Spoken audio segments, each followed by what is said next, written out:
जय जगन्नाथ जय जगन्नाथ जय जगन्नाथ। बंधुगण आज वास्तव भारत भाग 10 रे आम विषय होची महाकुंभमेला। हिंदू धर्मर यह एक प्रमुख तीर्थयात्रा एवं एक मुख्य धार्मिक पर्व अटे। 2019 मसीहा फेब्रुआरी 4 तारिख में पृथ्वीर सर्वबृहत जनमेलीर साक्ष्य वहन करथिला एही कुंभमेला। प्राय प्रत्येक 12 वर्ष थरे बृहस्पति ग्रहर क्रांति बा घूर्णनर परिसमाप्ति समय को एक उत्सव भाव में पालन करा जाए। कुंभमेला मुख्यतः 4टी नदी तट तीर्थस्थली रे संगठित होता है, यथा प्रयागराज जहाँ गंगा जमुना सरस्वती नदीर संगम स्थल, द्वितीयटी हरिद्वार जहाँ गंगा नदी कूल अवस्थित, नासिक जहाँ गोदावरी नदी कूल अवस्थित एवं उज्जैन जहाँ शिप्रा नदी तटरे अवस्थित। 700 वर्ष पूर्वे भारत भूखंडर पश्चिम बंगर बांसबेरिया त्रिवेणी संगम जहाँ हुगुली एवं सरस्वती नदीर संगम स्थल रे कुंभमेला पालित होउथिला, किंतु ताहा बंद हो जाइथिला। एबे किंतु ताहा पुणी पुनर्जीवित होइछि एवं सेठारे मध्य कुंभमेला पालित हेउछि। 2022 मसीहा पाखरु एबे बांसबेरिया ठारे कुंभमेला पालित होई आसुछि। कुंभमेलार वैचित्र्य होछि सामूहिक जलस्नानर धार्मिक क्रिया बा धार्मिक अनुष्ठान, जो सामिल थाए सामुदायिक वाणिज्य कारोबार, विभिन्न यानी यात्रार समाहार, दुकान बजार रे किणाबिका, शिक्षार आदान प्रदान, साधु सन्थंकर विराट मेली एवं सत्संग तथा भरपूर सामाजिक मनोरंजन। हिंदू धर्मावलंबींकर विश्वास जे एही स्थान मानकर जल अत्यंत पवित्र एवं एठारे बुड़ पकाइले विगत समयर पाप नाश जाए, प्राणीर मुक्ति मार्ग प्रशस्त हुए। कृतकर्मर प्रायश्चितर यह एक सुजोग एवं प्राणीर पाप विनाश होई पारे। जदि इतिहास को जिबा तेबे कुंभमेलार प्रतिष्ठाता होउछंती 8म शताब्दीर हिंदू सन्यासी और दार्शनिक आदि शंकर। तांको प्रयास रे यह एक विराट हिंदू मेलार रूप नैथिला, जार मुख्य उद्देश्य थिला हिंदू धर्मर पुनर्जागरण, हिंदू शास्त्र और ज्ञानर सामूहिक आलोचना और तर्क, भारत भूखंडर थिबा विभिन्न हिंदू संप्रदाय मानकर जनमेली। 19 शताब्दी पूर्व कुंभमेला संबंधी कौनसी प्रमाण उपलब्ध नहीं, किंतु हिंदू धर्म पुस्तक मानकरे वार्षिक तथा किछि वर्ष अंतर रे अर्थात 6 वर्ष अंतर बा 12 वर्ष अंतर पालित होथुवा सामूहिक धार्मिक कुंभमेलार उल्लेख बहुल भाव में मिले, जहाकू आमे प्रमाण रूपे नहीं परिबा। एही समय अंतर हेउथिबा विराट धार्मिक जनमेलीर सामूहिक स्नान को बा शाही स्नान कहा जाए। निर्दिष्ट भाव में 1857 रे भारतीय विद्रोह समय रे एही कुंभमेला विदेशी शासनर विरोध रे एक जनजागरण रूप नैथिला। यह माघ मासरे अनुष्ठित होथुवारु याकू माघ मेला मध्य कहा जाए। भारतर 5टी स्थान रे प्राय 12 वर्ष थरे अनेक सप्ताह धरी यह चले। हिंदू चंद्र सूर्य पंचिका आधार रे एवं बृहस्पति चंद्र एवं सूर्यंकर ज्योतिर्वैज्ञानिक स्थिति आधार रे ए कुंभमेला बा माघ मेला पालित हुए। एही मर्मरे 6 वर्ष अंतर पालित होथुवा मेला को अर्ध कुंभमेला कहा जाउथुवा बेले 12 वर्ष अंतर होथुवा मेला को महाकुंभमेला कहा जाए। महाकुंभमेला पृथ्वीर सर्वबृहत धार्मिक जनमेली भाव में ख्याति लाभ करिथाए। 2025 मसीहार महाकुंभमेला रे प्राय 400 मिलियन हिंदू साधुसंथ, हिंदू भक्त मंडली तथा साधारण जनता और प्रशासनिक अधिकारी माने एवं निमंत्रित अतिथि देश विदेश एकत्रित होबार कल्पना करा जाइछि। तेबे साधारणतः अर्ध कुंभमेला प्रयागराज एवं हरिद्वार ठारे पालित होथुवा बेले महाकुंभमेला 4टी पवित्र स्थली यथा प्रयागराज, हरिद्वार, नासिक एवं उज्जैन ठारे पालित होई आसुछि। 2025 मसीहा जानुआरी 13 रु फेब्रुआरी 26 पर्यंत प्रयागराज ठारे महाकुंभमेला आयोजित होउछि। एही महाकुंभमेलार 10टी मुख्य आकर्षण रहुछि। ପ୍ରଥମଟି ହେଉଛି ବିଶ୍ୱର ସର୍ବବୃହତ୍ ଶାନ୍ତିପୂର୍ଣ୍ଣ ମାନବ ମେଳିର ଆୟୋଜନ। ଲକ୍ଷ ଲକ୍ଷ ଶ୍ରଦ୍ଧାଳୁ, ପର୍ଯ୍ୟଟକ ଏବଂ ସାଧୁସନ୍ଥ ଏହି ମେଳାରେ ଯୋଗଦାନ କରିବାର ସମ୍ଭାବନା ରହିଛି। ଦ୍ୱିତୀୟଟି ହେଉଛି 4 ପ୍ରକାର କୁମ୍ଭମେଳା ପାଳିତ ହୋଇଥାଏ। ସେଗୁଡ଼ିକ ହେଲା ମହାକୁମ୍ଭମେଳା, ପୂର୍ଣ୍ଣ କୁମ୍ଭମେଳା, ଅର୍ଦ୍ଧ କୁମ୍ଭମେଳା ଏବଂ ମାଘ ମେଳା। ମହାକୁମ୍ଭମେଳା 144 ବର୍ଷରେ ଥରେ ପ୍ରୟାଗରାଜ ଠାରେ ପାଳିତ ହୁଏ। ପୂର୍ଣ୍ଣ କୁମ୍ଭମେଳା 12 ବର୍ଷରେ ଥରେ ପର୍ଯ୍ୟାୟକ୍ରମରେ ଉଜ୍ଜୈନ, ହରିଦ୍ୱାର, ପ୍ରୟାଗରାଜ ଏବଂ ନାସିକ ଠାରେ ପାଳିତ ହୁଏ। ଅର୍ଦ୍ଧ କୁମ୍ଭମେଳା ପ୍ରତି 6 ବର୍ଷରେ ଥରେ ହରିଦ୍ୱାର ଏବଂ ପ୍ରୟାଗରାଜ ଠାରେ ପାଳିତ ହୁଏ। ମାଘ ମେଳା ପ୍ରତିବର୍ଷ ହିନ୍ଦୁ କ୍ୟାଲେଣ୍ଡରର ମାଘ ମାସରେ, ଇଂରାଜୀ କ୍ୟାଲେଣ୍ଡରର ଜାନୁଆରୀ ଫେବୃଆରୀ ମାସରେ ପାଳିତ ହୋଇଥାଏ। ତୃତୀୟରେ, ଏ ମେଳାର ପୌରାଣିକ ଉତ୍ପତ୍ତି ରହିଅଛି। ହିନ୍ଦୁ ପୌରାଣିକ ବ୍ୟାଖ୍ୟା ଅନୁସାରେ ଏହା କଥିତ ଅଛି ଯେ ଦେବ ଓ ଦାନବମାନଙ୍କ ମଧ୍ୟରେ ସଂଘର୍ଷ ହେଲା ଅମୃତକୁ ପ୍ରାପ୍ତ କରିବା ଉଦ୍ଦେଶ୍ୟରେ। ଏହି ଲୌକିକ ଅତି ବୃହତ୍ ଯୁଦ୍ଧରେ ଅମୃତର ବିନ୍ଦୁ ସବୁ ଭାରତବର୍ଷର ଉଜ୍ଜୈନ, ହରିଦ୍ୱାର, ପ୍ରୟାଗରାଜ ଏବଂ ନାସିକ ଠାରେ ପତିତ ହୋଇ ଏ ସ୍ଥାନମାନଙ୍କୁ ପବିତ୍ର କରିଲା। ତେଣୁ ଏ ସ୍ଥଳରେ ପବିତ୍ର କୁମ୍ଭମେଳାର ଆୟୋଜନ ହେଉଅଛି।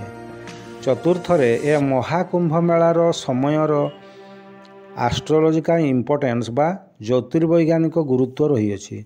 ବୃହସ୍ପତି ଗ୍ରହ, ଚନ୍ଦ୍ର ଏବଂ ସୂର୍ଯ୍ୟଙ୍କର ମହାକାଶରେ ସ୍ଥିତି ଏକ ସରଳ ରେଖାରେ ରହୁଥିବାରୁ ଏ ସମୟର ଆଧ୍ୟାତ୍ମିକ ଗୁରୁତ୍ୱ ଅତି ଉଚ୍ଚକୋଟୀର। ଏହା ପ୍ରାଣୀର ମନ ଓ ଶରୀରକୁ ଶୁଦ୍ଧ ଏବଂ ପବିତ୍ର କରିବାରେ ଅତ୍ୟନ୍ତ ଫଳଦାୟୀ। ତେଣୁ ମହାକୁମ୍ଭ ମେଳାରେ ସାହି ସ୍ନାନର ସୁଯୋଗ ନେବାକୁ ହିନ୍ଦୁ ଶାସ୍ତ୍ରମାନଙ୍କରେ ପରାମର୍ଶ ଦିଆଯାଇଅଛି। ପଞ୍ଚମରେ, ମିଳିତ ଜାତିସଂଘର ୟୁନେସ୍କୋ ବା ୟୁନାଇଟେଡ୍ ନେସନ୍ସ ଏଜୁକେସନାଲ, ସାଇଣ୍ଟିଫିକ୍ ଏବଂ କାଲଚରାଲ ଅର୍ଗାନାଇଜେସନ୍ କୁମ୍ଭମେଳାକୁ ଇଣ୍ଟେଞ୍ଜିବୁଲ୍ କାଲଚରାଲ ହେରିଟେଜ୍ ଅଫ୍ ହ୍ୟୁମାନିଟି ବା ମାନବିକ ଚିରନ୍ତନ ସାଂସ୍କୃତିକ ଉତ୍ତରାଧିକାରୀର ମାନ୍ୟତା ପ୍ରାପ୍ତ କରିଛି। ଫଳରେ ସାରା ବିଶ୍ୱରେ ମହାକୁମ୍ଭମେଳାର ଚର୍ଚ୍ଚା ବେଶ୍ ଜୋର ଧରିଛି।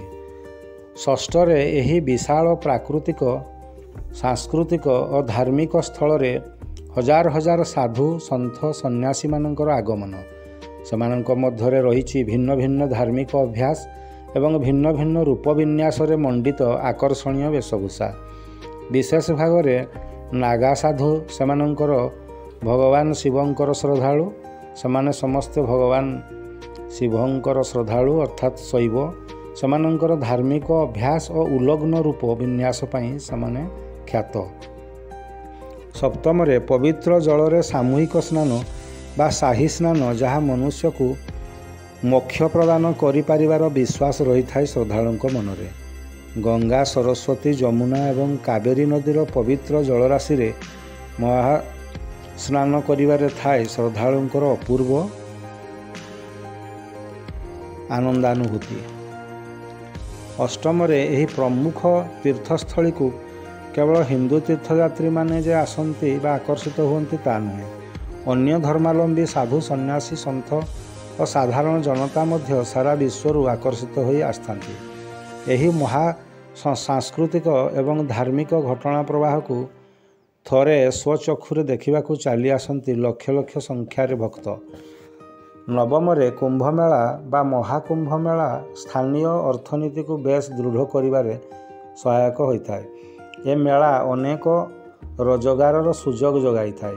ପର୍ଯ୍ୟଟନ କ୍ଷେତ୍ରରେ, ସେବା, ଖୁଚୁରା ବେପାର, ପରିବହନ ତଥା ଖାଦ୍ୟ ପରିବେଷଣ ବ୍ୟବସାୟ ପାଇଁ ଏ ମେଳା ବେଶ୍ ସୁଯୋଗ ଆଣିଥାଏ। ଦଶମରେ, ଉଜ୍ଜୈନ, ହରିଦ୍ୱାର, ପ୍ରୟାଗ ଏବଂ ନାସିକ ସହରର ସର୍ବାଙ୍ଗୀନ ଉନ୍ନତି ସମ୍ଭବ ହୋଇପାରେ ପ୍ରଶାସନ ତରଫରୁ ପ୍ରସ୍ତୁତି, ଯଥା ରାସ୍ତାଘାଟ, ନଦୀନାଳ, ନଦୀଘାଟ, ଚିକିତ୍ସା ସେବା ତଥା ସ୍ୱଚ୍ଛତା ବ୍ୟବସ୍ଥା ଇତ୍ୟାଦି କ୍ଷେତ୍ରରେ। 1924 ମସିହାରେ ବାପ୍ଟିଷ୍ଟ ମିଶନାରୀ ଜନ୍ ଚେମ୍ବରଲିନ୍ ହରିଦ୍ୱାରଠାରେ ସଂଗଠିତ ଅର୍ଦ୍ଧକୁମ୍ଭମେଳାକୁ ବୁଲିବାକୁ ଆସିଥିଲେ। ସେ ତାଙ୍କ ଲେଖାରେ ଲେଖିଲେ, ହରିଦ୍ୱାରକୁ ଅଗଣିତ ବେପାରୀ ବେପାର କରିବାକୁ ଆସିଛନ୍ତି। ସେ ଓ ତାଙ୍କ ସାଥୀମାନେ ତୀର୍ଥଯାତ୍ରୀମାନଙ୍କୁ ଅନେକ ସଂଖ୍ୟାରେ ଗସ୍ପେଲ୍ ବା ଖ୍ରୀଷ୍ଟ ଧର୍ମ ପୁସ୍ତକ ବିତରଣ କଲେ ଏବଂ ଚେଷ୍ଟା କଲେ କିଛି ଲୋକଙ୍କୁ ଖ୍ରୀଷ୍ଟ ଧର୍ମରେ ଦୀକ୍ଷିତ କରିବା ପାଇଁ। ସେମିତି British civil servant Robert Montgomery Martin 1858ରେ ହରିଦ୍ୱାର କୁମ୍ଭମେଳାକୁ ଆସି ଲେଖିଲେ, ମେଳାକୁ ବହୁତ ପ୍ରକାରର ଲୋକ, ବିଭିନ୍ନ ଜାତି ଓ ଧର୍ମର ଲୋକ ଆସିଛନ୍ତି। ପୂଜକ, ସନ୍ନ୍ୟାସୀ, ସୈନ୍ୟ ସାମନ୍ତ, ଧର୍ମଗୁରୁ ଇତ୍ୟାଦି।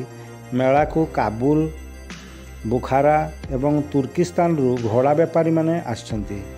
ଆରବ ଏବଂ ପାର୍ସିଆନ ବେପାରୀମାନଙ୍କର ମଧ୍ୟ ଭିଡ଼ ଜମିଛି।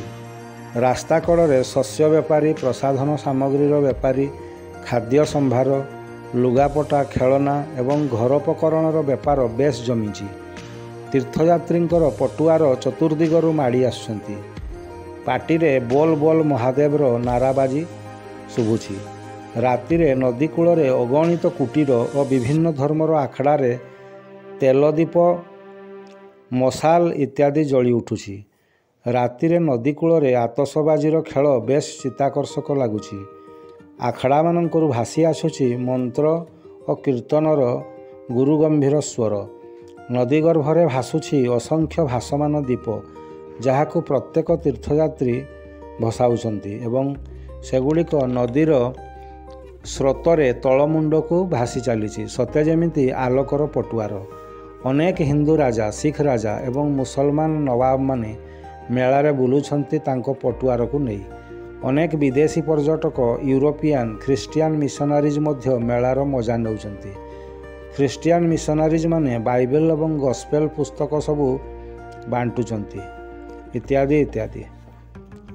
ସଂସ୍କୃତରେ କୁମ୍ଭର ଅର୍ଥ ପାତ୍ର ବା ପଟ୍। ଏହି ଶବ୍ଦ ବେଦିକ ଗ୍ରନ୍ଥରେ ମିଳେ। ପୌରାଣିକ ଭାବେ ଏକ କୁମ୍ଭ ବା ତରଳ ରଖିବା ପାତ୍ରରେ ଅମୃତ ଥିଲା, ଯାହା ସମୁଦ୍ର ମନ୍ଥନରୁ ଆବିର୍ଭାବ ହୋଇଥିଲା। ସମସ୍ତ ବେଦ ଯଥା ଋଗ୍ବେଦ, ଯଜୁର୍ବେଦ, ସାମବେଦ ଏବଂ ଅଥର୍ବବେଦରେ ସଂସ୍କୃତ ଭାଷାରେ କୁମ୍ଭ ଶବ୍ଦର ବହୁଳ ବ୍ୟବହାର ଦେଖିବାକୁ ମିଳେ। ସେମିତି ମେଳା ଅର୍ଥ ଏକତ୍ରିତ ହେବା, ଅନେକ ଲୋକ ମିଳିତ ହେବା ଇତ୍ୟାଦି। କୁମ୍ଭମେଳାର ମୂଳ ଧାର୍ମିକ ସଂସ୍କାରଟି ହେଉଛି ସାମୂହିକ ସ୍ନାନ ବା ସାହି ସ୍ନାନ। ସମସ୍ତ ଯାତ୍ରୀଗଣ ସାମୂହିକ ଭାବରେ ନଦୀ ଘାଟରେ ସ୍ନାନ କରିବା ଦେଖାଯାଏ। ପ୍ରଥମେ ହିନ୍ଦୁ ଧର୍ମର 13ଟି ଆଖଡ଼ାର ସାଧୁ ସନ୍ନ୍ୟାସୀମାନଙ୍କୁ ସ୍ୱାଗତ କରାଯାଏ ଏବଂ ସେମାନେ ପ୍ରଥମେ ଲକ୍ଷ ଲକ୍ଷ ସଂଖ୍ୟାରେ ନଦୀ ଜଳରେ ବୁଡ଼ ପକାନ୍ତି, ଯାହାକୁ ସାହି ସ୍ନାନ ବା ରାଜଯୋଗୀ ସ୍ନାନ କହନ୍ତି।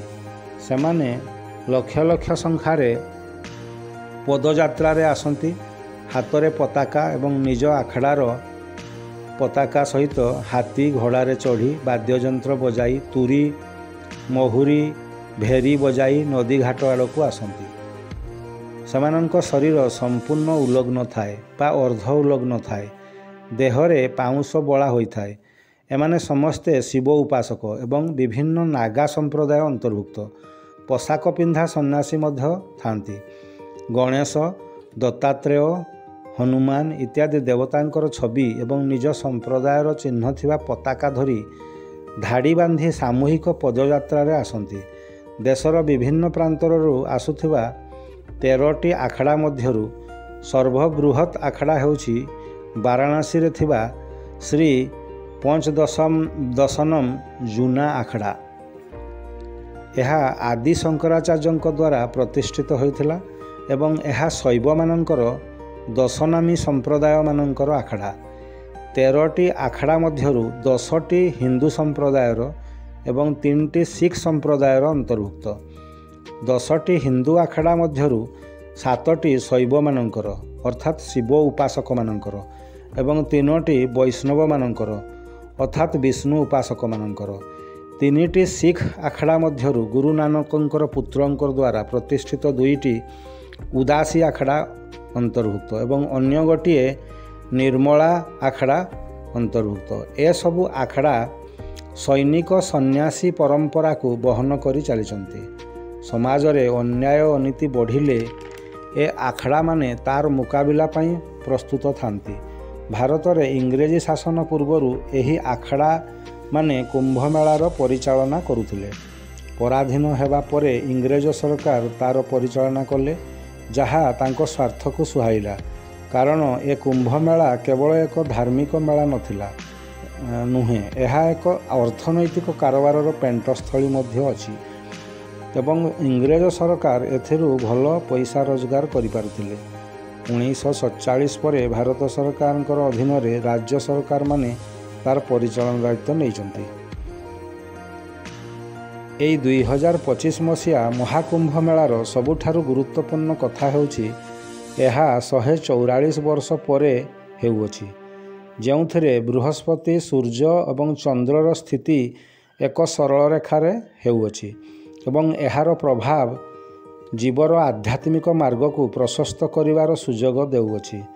ସମସ୍ତ ଆଖଡ଼ାମାନଙ୍କ ପାଇଁ ସତ୍ସଙ୍ଗର ବ୍ୟବସ୍ଥା କରାଯାଇଅଛି। ସେଠାରେ କୀର୍ତ୍ତନ, ଭଜନ, ବିଭିନ୍ନ ଧର୍ମଗୁରୁ ଓ ଧାର୍ମୀୟ ନେତାମାନେ ସତ୍ସଙ୍ଗ କରିବାର ସୁବିଧା ଉପଲବ୍ଧ କରାଯାଇଅଛି। ସେଠାରେ ବିଭିନ୍ନ ସମ୍ପ୍ରଦାୟ ସେମାନଙ୍କର ସାଂସ୍କୃତିକ କାର୍ଯ୍ୟକ୍ରମ କରିପାରିବେ। ଆଖଡ଼ାର ଭକ୍ତମାନେ ରହିବା ଏବଂ ଖାଦ୍ୟ ବା ପ୍ରସାଦ ସେବନର ବ୍ୟବସ୍ଥା ମଧ୍ୟ ଉପଲବ୍ଧ କରାହେଇଅଛି।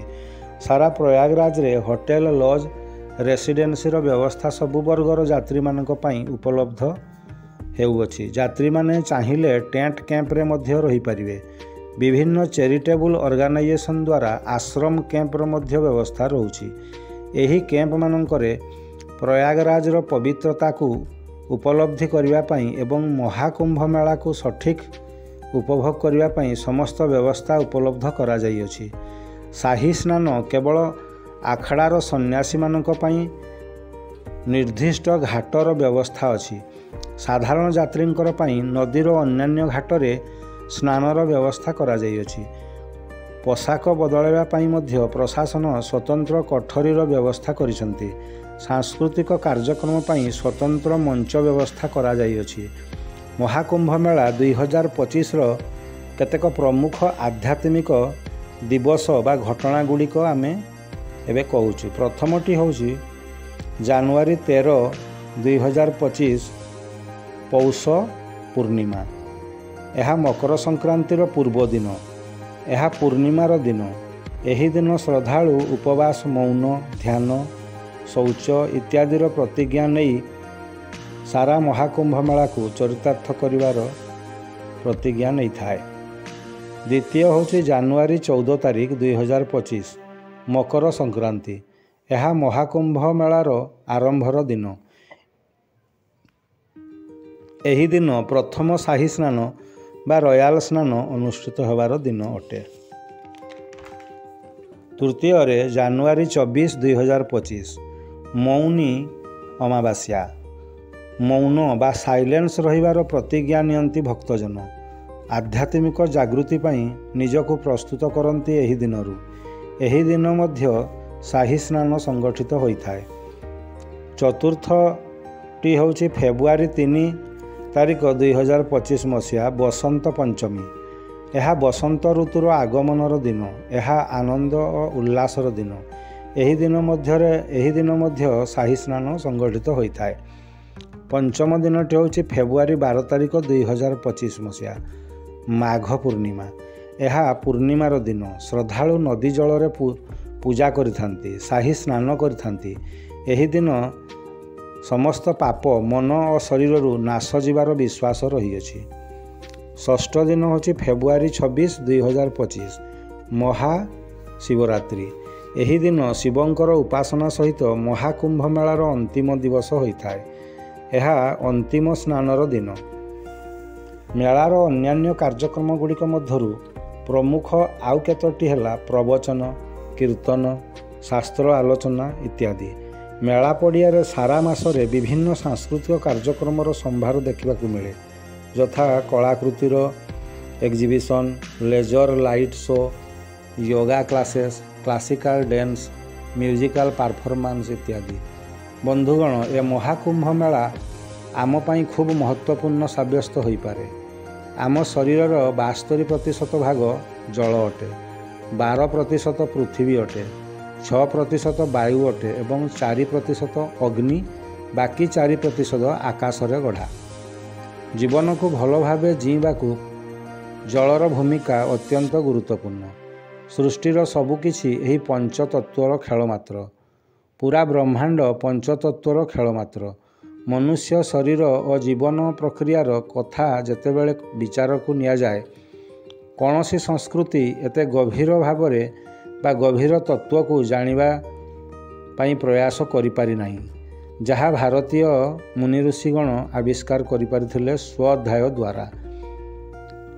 मार्क ट्वेन अमेरिकान लेखक कुंभमेला देखिबाकू आसी कहिले, मनीष बा भगवानंक द्वारा किछि भी केबे भी जहाँ करा जाई पारिबो ताहा भारत रे करा जाई पारिछि।